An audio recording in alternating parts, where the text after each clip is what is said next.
Let's continue with two more examples. Consider this circuit again. However, this time, some things are different. We want to design the circuit in such a way that ID is to be doubled without changing VD. So we need to find new values for W, the channel width, L, the channel length, and R. The fact that we are asked to design gives us leeway in a lot of places, but restricts them in some other places too. Let me demonstrate that to you.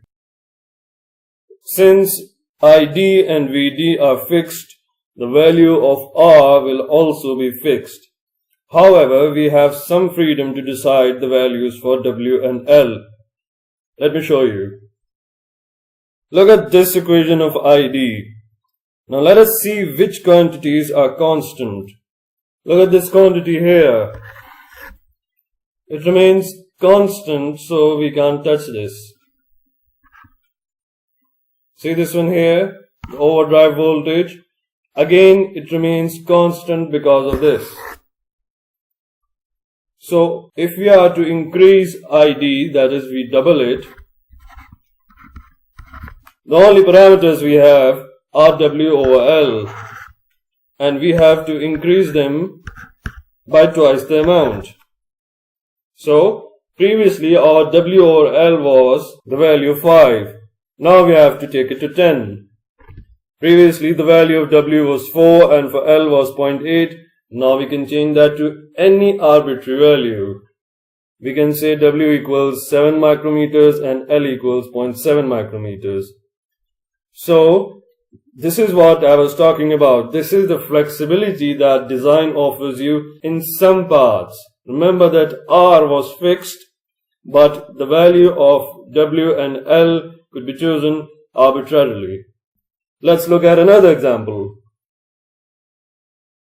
The transistor Q1 is the same as the one we've been using in the past two examples. However, this time the voltage VD is applied to the gate of another transistor Q2. Now we are told that Q2 is identical to Q1.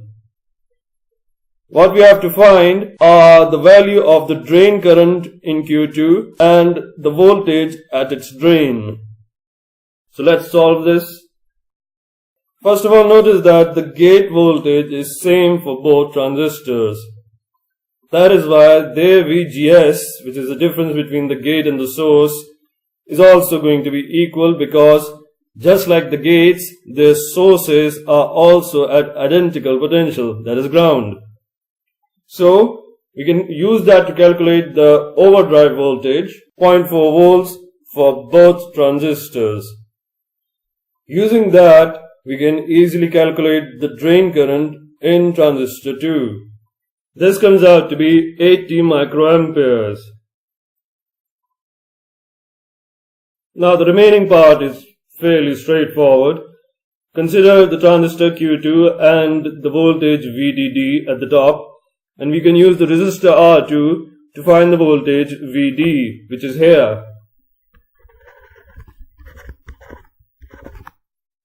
That is the drain voltage of transistor Q2. Look at this.